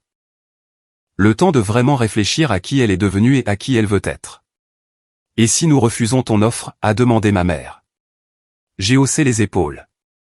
Alors vous n'aurez rien appris de ce soir. J'expose tout, Je laisse le système judiciaire s'en occuper, et je m'en vais en sachant que j'ai essayé de vous offrir la rédemption. C'est du chantage, a dit mon père, mais sans aucune force. Ce sont les conséquences, a corrigé Catherine. Votre fille vous offre un chemin vers la réhabilitation au lieu d'une pure punition. Je vous conseille vivement d'y réfléchir. L'horloge comptoise a sonné 23 heures, ces tons profonds semblant décompter leur temps de décision. Je les ai regardés lutter avec leur fierté, leur peur, leur besoin désespéré d'éviter les conséquences, en guerre avec la réalité qu'ils étaient piégés. Il y a une dernière chose, ai-je dit en sortant un dernier document. Une partie de votre thérapie consistera à réparer les torts causés à tous ceux que vous avez blessés. Pas seulement moi, mais chaque investisseur que Camille a fraudé en utilisant vos références. Chaque ami à qui vous avez menti, chaque membre de la famille que vous avez manipulé. Combien de temps avons-nous pour décider, a demandé ma mère. J'ai regardé ma montre, la même que grand-mère Éléonore m'avait offerte pour mon diplôme universitaire, celui auquel mes parents n'avaient pas assisté. Vous m'avez dit que j'avais jusqu'au lever du soleil pour quitter votre maison. Je vous donne le même délai. Quand le soleil se lèvera, l'offre expirera et je passerai à l'option 1. C'est seulement dans 7 heures. 7 heures de plus que ce que vous m'avez donné, ai-je souligné. 7 heures pour décider si vous voulez enfin devenir des personnes dignes de pardon ou si vous voulez continuer sur le chemin qui vous a mené ici. À ce moment-là, un mouvement à l'extérieur a attiré mon attention. Madame Fournier, la voisine, se tenait dans son jardin, prétendant vérifier ses roses à la lumière du porche. Elle avait observé l'arrivée de la PJ, les allées et venues, reconstituant probablement les pièces d'un puzzle qu'elle observait depuis des années. Je devrais mentionner, ai-je ajouté, que Madame Fournier a accepté de témoigner dans toute procédure judiciaire. Elle a elle-même documenté pas mal de choses au fil des ans. Les personnes âgées font d'excellents témoins. Les jurys les adorent. L'espoir a de nouveau quitté leur visage alors qu'ils réalisaient à quel point ils étaient complètement piégés. Chaque voie d'évasion avait été coupée par leurs propres actions, documentée et vérifiée par de multiples sources. Tu as tout planifié, a dit mon père, une note d'admiration involontaire se glissant dans sa voix. Chaque détail. J'ai appris des meilleurs, ai-je répondu. Des années à vous regarder tous manigancer et manipuler m'ont appris l'importance d'une préparation minutieuse. La différence, c'est que j'utilise ces compétences pour chercher la justice, pas pour détruire l'innocence. Mon téléphone a vibré avec un texto sur la tablette de Marc. Il m'a montré l'écran, le système de sécurité avait tout capturé ce soir, en haute définition, sous plusieurs angles. Chaque confession, chaque révélation, chaque moment de vérité. Les enregistrements de ce soir seront conservés en lieu sûr, les ai-je assurés. Si vous terminez la thérapie, si vous faites amende honorable et si vous montrez un changement sincère, ils ne verront jamais le jour. Mais si vous retournez à vos anciennes habitudes, si vous essayez de déformer cette histoire pour vous faire passer pour des victimes, tout le monde verra exactement qui vous êtes vraiment. Tu n'es plus la petite fille qu'on pouvait bousculer, a dit ma mère doucement. Non, ai-je convenu. Je suis la femme que vous avez créée par votre négligence. Forte parce que je devais l'être. Stratégique parce que j'ai appris à l'être. Compatissante parce que j'ai choisi de l'être, malgré toutes les raisons de devenir aussi cruelle que vous. Marc s'est avancé, posant une main sur mon épaule. Nous devrions y aller. Ils ont besoin de temps pour discuter de leurs décisions. J'ai hoché la tête, rassemblant mes affaires une dernière fois. Mais avant de partir, j'avais une dernière vérité à partager. Vous savez quelle est la partie la plus triste ? Ai-je demandé, regardant mes parents avec une pitié sincère. Si vous m'aviez simplement aimé, ne serait-ce qu'un peu, rien de tout cela ne serait arrivé. Grand-mère Éléonore aurait partagé sa succession équitablement. Camille ne serait pas devenue une criminelle essayant de maintenir sa fausse supériorité. Vous n'auriez pas sombré dans la fraude et la cruauté pour gérer votre culpabilité. J'ai pris une photo de famille sur la cheminée. Une où j'avais été manifestement retiré, mon épaule était encore visible sur le bord, là où quelqu'un avait mal fait le recadrage. Tout ce que j'ai toujours voulu, c'était d'appartenir, de faire partie de cette famille, d'avoir des parents fiers de moi et une sœur qui me voyait comme une alliée au lieu d'une concurrente. Chloé, a commencé ma mère. Mais vous avez choisi ça à la place, ai-je continué en reposant la photo. Chaque mot cruel, chaque anniversaire oublié, chaque moment où vous m'avez fait me sentir sans valeur a mené directement à ce soir. Vous avez créé votre propre destructeur par votre incapacité à voir le cœur d'une enfant au-delà de vos griefs d'adulte. J'ai marché vers la porte une dernière fois, m'arrêtant sur le seuil. 7 heures pour décider. Option 1, la destruction complète. Option 2, le dur travail de la rédemption. Choisissez judicieusement. C'est le dernier choix me concernant que vous aurez jamais à faire. En sortant sur le porche, Madame Fournier a appelé de son jardin. Chloé, ma chérie, ça va? Je lui ai souri, une chaleur sincère remplissant ma poitrine. Je vais mieux que bien, Madame Fournier. Pour la première fois de ma vie, je suis libre. Elle a hoché la tête, d'un air entendu. Tant mieux pour toi, ma belle. Il était temps que quelqu'un les tienne pour responsables. En marchant vers la voiture de Marc, j'ai senti le poids de 32 ans se soulever de mes épaules. Derrière moi, la maison de mon enfance se dressait, illuminée dans l'obscurité. Et à l'intérieur, 2 personnes faisaient face à la décision la plus difficile de leur vie, continuer à vivre dans une illusion destructrice, ou enfin affronter la vérité de ce qu'ils étaient devenus. La clé USB avec les preuves de fraude fiscale reposait sur leur table de salle à manger comme une bombe à retardement. Les documents juridiques offrant la rédemption gisaient à côté. 2 chemins divergeaient dans leur salle à manger tachée de vin, et ils avaient jusqu'à l'aube pour choisir lequel prendre. « Tu crois qu'ils accepteront l'offre ?» a demandé Marc alors que nous nous éloignions. « Honnêtement, je ne sais pas », ai-je admis en regardant la maison disparaître dans le rétroviseur. Mais pour la première fois de ma vie, leur choix n'a pas d'importance. J'ai fait ce que je devais faire. Le reste dépend d'eux. L'air de la nuit était frais et pur, transportant le parfum des roses de Madame Fournier et la promesse de nouveaux départs. Quelque part en détention provisoire, Camille rencontrait l'avocat que j'avais engagé. Quelque part dans la salle à manger de mes parents, 2 personnes découvraient que les fondations de leur vie soigneusement construites n'étaient que du sable. Et quelque part dans ma poitrine, là où une enfant blessée avait vécu pendant 32 ans, une femme adulte apprenait enfin ce que c'était que de se tenir droite, de dire sa vérité et de n'exiger rien de moins que la justice, servie avec une part de miséricorde qu'il ne lui avait jamais montrée. 7 heures jusqu'au lever du soleil. 7 heures pour qu'ils décident s'ils voulaient enfin devenir les parents que j'avais mérités depuis le début, ou rester les étrangers qu'ils avaient toujours choisi d'être. Le choix, enfin, leur appartenait. 6 mois plus tard, je me tenais dans la salle à manger transformée où ma vie avait basculé pour toujours. Le parquet taché de vin avait été remplacé par un sol en bambou chaleureux. Le lustre en cristal qui avait été témoin de tant de douleurs jetait maintenant une lumière douce sur un espace conçu pour la guérison. Par les fenêtres, je pouvais voir le jardin où Madame Fournier et moi avions planté un rosier commémoratif pour l'oncle Thomas. La dernière famille vient d'emménager hier, a dit Marc en m'enlaçant par derrière. Une mère célibataire avec 2 enfants, échappée d'une situation pas si différente de la tienne, mais avec la violence physique en plus de l'abus émotionnel. Je me suis appuyé contre lui, contemplant ce que cette maison était devenue.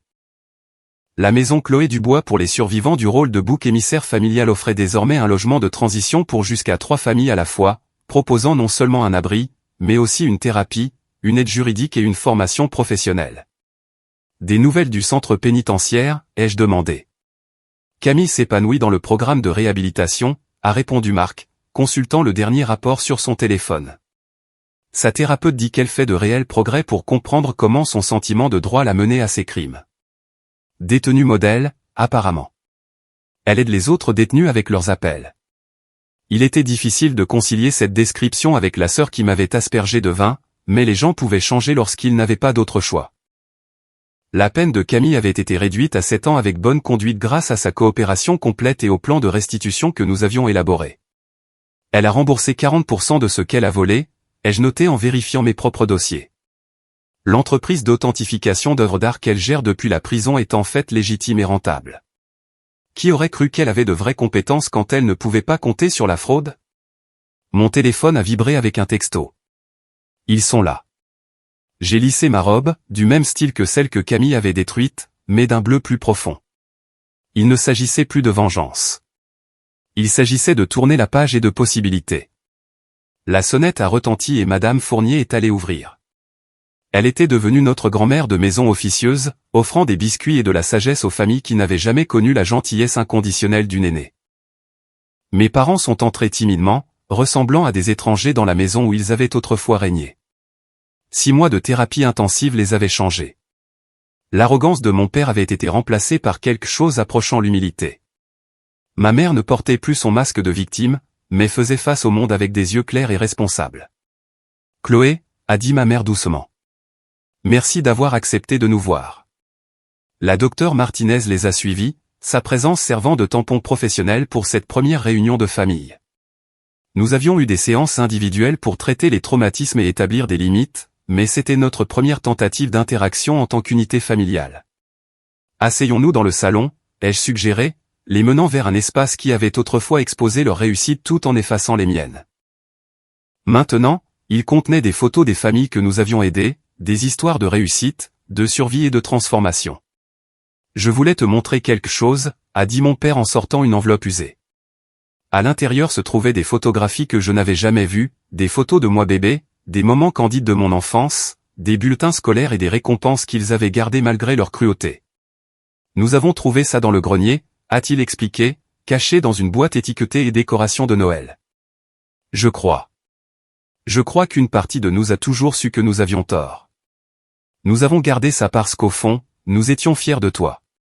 Nous ne pouvions tout simplement pas nous permettre de le ressentir. J'ai étudié les photos, voyant mon moi d'enfant avec de nouveaux yeux.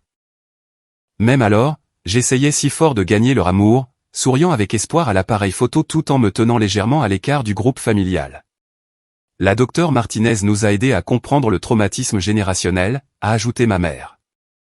Mon père préférait l'oncle Thomas, c'était l'enfant prodige qui ne pouvait rien faire de mal. Quand j'ai trahi Robert avec Thomas, j'essayais en réalité de blesser mon père à travers son fils préféré. Tu as payé le prix de schémas psychologiques établis avant ta naissance. Ça explique les choses, ai-je dit prudemment. Ça ne les excuse pas, non, a rapidement convenu mon père. Rien n'excuse ce que nous avons fait. Nous ne sommes pas ici pour demander pardon. La docteure Martinez dit que ce n'est pas à nous de le demander. Nous sommes ici pour te montrer qui nous essayons de devenir. Ils ont sorti un dossier épais de documents. Nous avons effectué une restitution complète au fisc, a dit ma mère. Vendu l'appartement de Floride. Liquidé nos comptes de retraite. Chaque centime de remboursement frauduleux a été remboursé avec intérêt.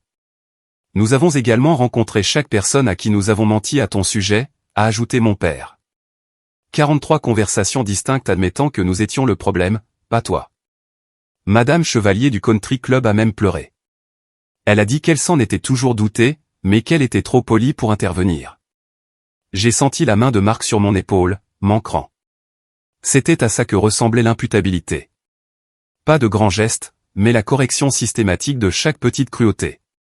Camille nous écrit, a proposé ma mère. Elle suit des cours universitaires, prévoit d'obtenir un vrai diplôme en commerce. Elle veut arranger les choses avec toi, mais dit qu'elle comprend si tu n'es pas prête. Je ne le suis pas, ai-je dit simplement. Peut-être un jour, mais pas encore. La docteure Martinez s'est penchée en avant. Chloé, aimerais-tu partager ce que tu as préparé? J'ai sorti mon propre dossier contenant la lettre la plus difficile que j'ai jamais écrite.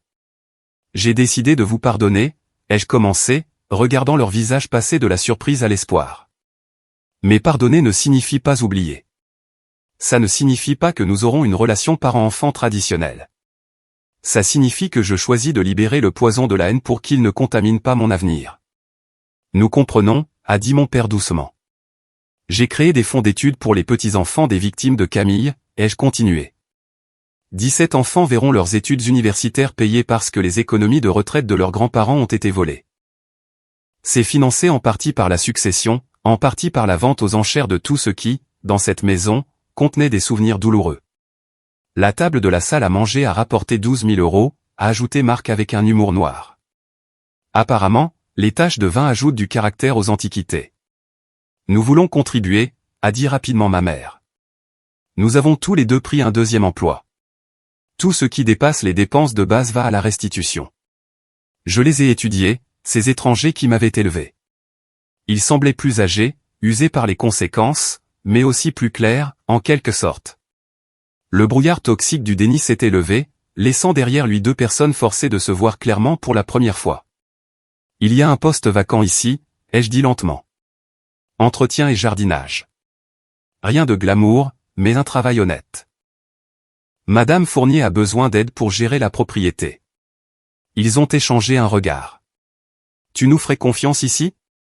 Je ferai confiance à Madame Fournier pour vous superviser, ai-je corrigé. Considérez cela comme une partie de votre réparation. Chaque famille qui séjourne ici a été trahie par des gens qui auraient dû les protéger. Vous voir travailler honnêtement pour maintenir leur sanctuaire pourrait les aider à croire que les gens peuvent changer. Nous le ferons, a dit mon père immédiatement. La réunion s'est poursuivie pendant une autre heure, établissant des limites et des attentes. Il travaillerait à la maison mais vivrait ailleurs. Il continuerait la thérapie indéfiniment.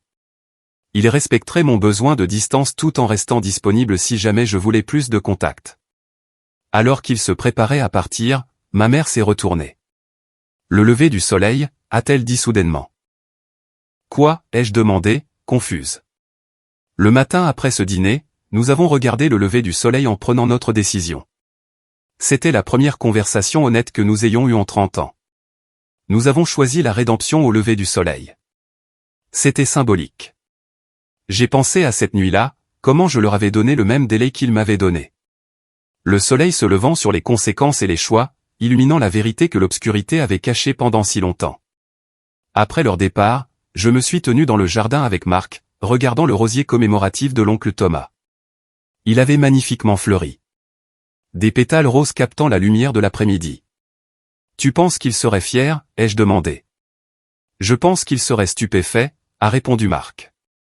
Tu as pris une douleur indicible et l'as transformée en guérison pour les autres. Tu as imposé l'imputabilité tout en laissant de la place pour la rédemption. Tu es devenu tout ce qu'ils ont essayé de t'empêcher d'être. Ce soir-là, nous avons organisé notre dîner hebdomadaire pour la famille séjournant à la maison. 3 mères, 7 enfants et divers bénévoles se sont réunis autour d'une nouvelle table dans la salle à manger où ma vie s'était brisée et reformée. Les enfants riaient en mangeant des spaghettis pendant que leur mère partageait des ressources et des encouragements. Mademoiselle Chloé, a demandé Cathy, une fillette de 7 ans dont la mère avait échappé à un système familial narcissique. Pourquoi aidez-vous les gens comme nous? Je me suis agenouillé à côté de sa chaise, réfléchissant à la manière d'expliquer le traumatisme générationnel et la guérison à une enfant qui en avait déjà trop vu. Parce que quelqu'un aurait dû m'aider quand j'avais ton âge, ai-je dit finalement. Et maintenant, je peux m'assurer que d'autres enfants n'ont pas à attendre aussi longtemps que moi pour trouver la sécurité. Elle a hoché la tête solennellement, puis s'est éclaircie. Madame Fournier dit que vous allez vous marier. Je peux être une demoiselle d'honneur? Marc a ri. Elle t'a eu. Nous avons effectivement besoin de demoiselles d'honneur pour le mois prochain. Le mariage serait petit, juste la famille choisie et les survivants que nous avions aidés. Camille avait envoyé une lettre disant qu'elle comprenait pourquoi elle ne pouvait pas être présente, mais nous souhaitait le meilleur. Elle était en train de broder un samplet de mariage dans son cours d'art en prison, apparemment. Étrange d'imaginer ses mains qui avaient autrefois tenu une bouteille de vin avec violence, créant maintenant quelque chose de beau. Alors que la soirée touchait à sa fin et que les familles se retiraient dans leurs appartements, je me suis retrouvé à l'endroit où je m'étais tenu cette nuit-là, le vin coulant sur mon visage, une clé à la main. La personne que j'étais alors me semblait être un fantôme, quelqu'un qui avait dû mourir pour que celle que j'étais maintenant puisse naître. Des regrets, a demandé Marc, me trouvant là. J'y ai réfléchi sérieusement. Non. Chaque moment cruel a mené à cela. Chaque trahison m'a appris ce qu'était la vraie loyauté. Chaque mensonge m'a montré la valeur de la vérité. Je ne changerai rien, car tout cela a mené à aider ces familles à trouver ce que je cherchais si désespérément. Madame Fournier est apparue avec son timing parfait habituel, portant une assiette de biscuits. Pour les boîtes à lunch des enfants demain, a-t-elle dit, puis a fait une pause. Tu sais, ma chérie, je me suis toujours demandé quand tu allais enfin te défendre. Ça a pris plus de temps que prévu, mais mon Dieu, quand tu l'as fait, c'était spectaculaire. Vous saviez ce qui se passait depuis le début, ai-je dit. Ce n'était pas une question. Difficile de ne pas le remarquer quand une enfant s'assoit dans votre jardin en pleurant à chaque fête, a-t-elle répondu. Mais tu devais trouver ta propre force. Une intervention extérieure n'aurait fait que les pousser à resserrer les rangs. Tu devais construire ton dossier et frapper quand il s'y attendait le moins. Elle avait raison. Bien sûr, le timing avait été essentiel. La mort de grand-mère Éléonore, la révélation de l'oncle Thomas, les crimes croissants de Camille, la fraude fiscale de mes parents, tout convergeant en un moment de clarté parfaite où la justice devenait non seulement possible, mais inévitable. Plus tard cette nuit-là, alors que j'étais allongé à côté de Marc dans notre appartement de l'autre côté de la ville, j'ai pensé à la transformation. Camille en prison apprenant l'honnêteté par la contrainte forcée. Mes parents faisant un travail manuel, comprenant que la valeur n'est pas héritée mais gagnée. Moi, construisant un sanctuaire à partir des décombres d'une enfance douloureuse. Mon téléphone s'est allumé avec une notification. Une autre famille avait demandé un logement. Une autre histoire de bouc émissaire et de survie. Demain, j'examinerai leur dossier, offrirai de l'espoir là où il n'y en avait pas. Mais ce soir, j'existais simplement dans la paix pour laquelle je m'étais si durement battu. Pas de bouteille de vin jetée avec colère, pas de clé lâchée en défi, juste la respiration calme de l'homme que j'aimais, et la connaissance que j'avais transformé ma blessure la plus profonde en ma plus grande mission. Le soleil se lèverait à nouveau demain, comme il l'avait fait chaque jour depuis ce dîner fatidique. Mais maintenant, il n'illuminait pas seulement les conséquences et les choix difficiles, mais la possibilité. La possibilité que des familles brisées puissent guérir. Que des gens cruels puissent choisir la gentillesse. Qu'une fille autrefois aspergée de vin puisse se relever et créer un sanctuaire pour d'autres qui se noyaient dans le dysfonctionnement de leur famille. Oncle Thomas avait eu raison dans son dernier message. Sois libre. La liberté n'était pas seulement l'évasion de la cruauté, mais le choix de transformer la douleur en mission. Et dans cette transformation, j'avais trouvé quelque chose que ma famille n'avait jamais pu me donner, un amour inconditionnel pour la personne que j'avais choisi de devenir. La maison Chloé Dubois pour les survivants du rôle de bouc émissaire familial aiderait 23 familles au cours de sa première année. Chacune arriverait brisée et repartirait plus forte. Chacune m'apprendrait quelque chose de nouveau sur la résilience. Et chacune prouverait que parfois, la meilleure vengeance n'est pas la destruction, mais la création. Construire quelque chose de beau là où la laideur avait autrefois régné. Alors que le sommeil me gagnait enfin, j'ai murmuré un merci à l'univers qui m'avait fait traverser le feu pour forger cette nouvelle vie. Demain apporterait de nouveaux défis, de nouvelles familles à aider, de nouvelles façons de guérir. Mais ce soir, j'étais simplement reconnaissante pour le voyage qui m'avait ramené à moi-même. Le vin avait emporté bien plus que ma naïveté cette nuit-là.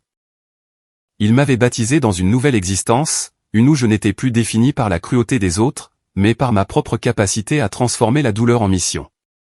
Et cette transformation se propagerait, touchant des vies que je ne rencontrerai jamais, guérissant des blessures que je ne verrai jamais. Tout ça parce qu'une nuit, j'ai décidé que ça suffisait, que c'en était enfin, vraiment, complètement assez. À ceux d'entre vous qui m'écoutent et se reconnaissent dans mon histoire, qui ont été le bouc émissaire de la famille, l'enfant non désiré, le porteur des projections et de la douleur des autres, je veux que vous sachiez que votre histoire ne se termine pas avec leur cruauté. Elle commence lorsque vous décidez d'écrire votre propre fin. Et parfois, juste parfois, cette fin est plus belle que n'importe quel début qu'ils vous ont volé n'aurait pu l'être.